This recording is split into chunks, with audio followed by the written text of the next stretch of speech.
உருளைக்கிழங்கு மசாலாவை வந்து ஒரு தடவை இதை மாதிரி செஞ்சு பாருங்கள். டேஸ்ட் அவ்வளோ நல்லாயிருக்கும். சாதம், சப்பாத்தி, பூரி கூடலாம் சாப்பிட்டா ரொம்ப நல்லாயிருக்கும். இப்போ வந்து மசாலா செய்ய தொடங்கிடலாம். கடாயில் வந்து எண்ணெய் சேர்த்துக்கோங்க. ஒரு 2 டேபிள் ஸ்பூன் போல் எண்ணெய் சேர்த்துக்கோங்க. எண்ணெய் நல்லா சூடாகட்டு, சூடான பிறகு ஒரு பெரிய வெங்காயம் அதை வந்து ரவுண்டாக வெட்டி சேர்த்துக்கோங்க. ரொம்ப மெல்லிசாக வெட்டணும்னு கிடையாது. மீடியமாக இது மாதிரி ரவுண்டாக வெட்டிட்டு தனித்தனியாக அந்த ரிங்கு வர மாதிரி நல்லா பிரித்து இதில் சேர்த்துட்டு ஒரு நிமிஷம் வதக்கி விட்டுருங்க. வெங்காயம் வந்து ரொம்ப நேரம் வதங்க தேவையில்லை, லைட்டாக வதங்கினா போதும். இதுக்கு கூட ஒரு கேப்சிகம் சின்ன சைஸ்னால் 1 சேர்த்துக்கோங்க, பெருசுனா பாதியாக வெட்டி சேர்த்துக்கோங்க. அதையும் துண்டு துண்டாக வெட்டி போட்டு ஒரு நிமிஷம் மட்டும் வதக்கினா போதும். ரொம்ப நேரம்லாம் வதக்க தேவையில்லை. இதை மாதிரி லைட்டாக வதக்கிட்டு இதில் உருளைக்கிழங்கு சேர்க்கணும்.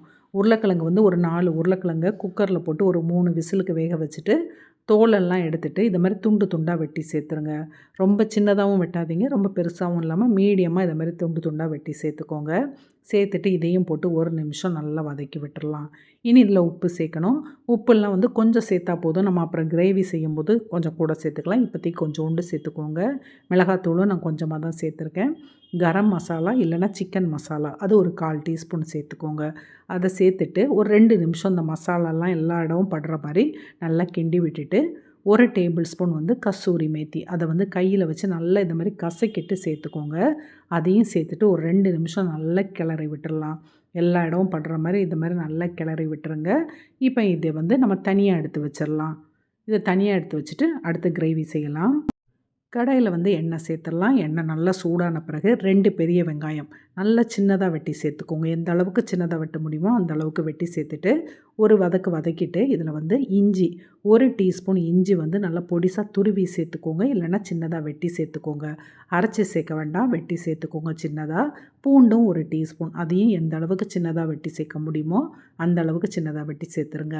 ஒரே ஒரு பச்சை மிளகாய் அதையும் ரொம்ப சின்னதாக வெட்டி சேர்த்து இது எல்லாத்தையும் போட்டு நல்லா வதக்கிடணும். வெங்காயம் நல்லா வதங்கி சுருண்டு இந்த மாதிரி எண்ணெய் பிரிஞ்சு வரணும்.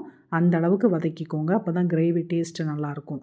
இந்த டைமில் வந்து கொஞ்சமாக மஞ்சள் பொடி, 1/4 டீஸ்பூனுக்கும் குறைவா ஜீரகப்பொடி சேர்த்துக்கோங்க. ஒரு 3/4 டீஸ்பூன் மிளகாத்தூள் சேர்க்குறேன். நீங்கள் காரத்துக்கு தகுந்தபடி சேர்த்துக்கோங்க.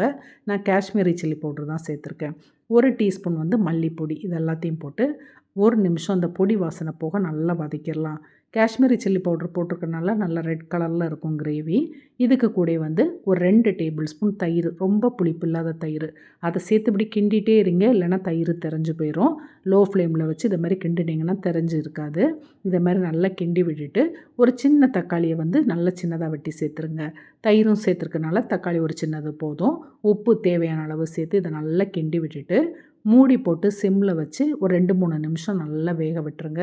இதே மாதிரி எண்ணெய் பிரிஞ்சு வரணும் அந்த அளவுக்கு வேக விட்டுட்டு இப்போ திறந்து வச்சு நல்லா ஒரு கிண்டி விட்டுட்டு ஒரு 3 கப்பு மட்டும் தண்ணி சேர்த்துக்கோங்க. ரொம்ப நிறைய தண்ணி சேர்க்க வேண்டாம். 3 கப்பு சேர்த்துட்டு நல்லா கொதிக்க விட்டுறலாம். மூடி வச்சு நல்லா கொதிக்க விட்டுட்டு அதுக்கப்புறம் நம்ம வந்து இதில் வந்து வதக்கி வச்சுருக்கோம் பார்த்திங்களா, உருளைக்கிழங்கு, கேப்சிகம், வெங்காயம்லாம் அதை சேர்த்து நல்லா கலந்து விட்டுட்டு மூடி போட்டு இதை வந்து ஒரு 5லேருந்து ஒரு 10 நிமிஷம் வந்து சிம்மில் வச்சே நல்லா வேக விட்டுருங்க.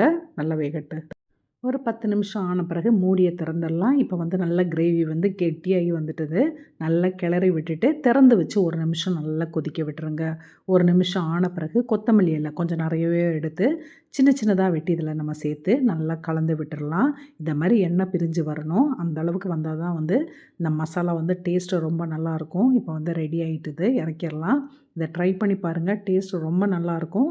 செஞ்சு பார்த்துட்டு எப்படி இருக்குன்னு கமெண்ட் பண்ணுங்கள். வீடியோ பிடிச்சிருந்தால் லைக் பண்ணுங்கள், சப்ஸ்கிரைப் பண்ணுங்கள். அடுத்த வீடியோவில் புது ரெசிபியோடு பார்க்கலாம். தேங்க்யூ.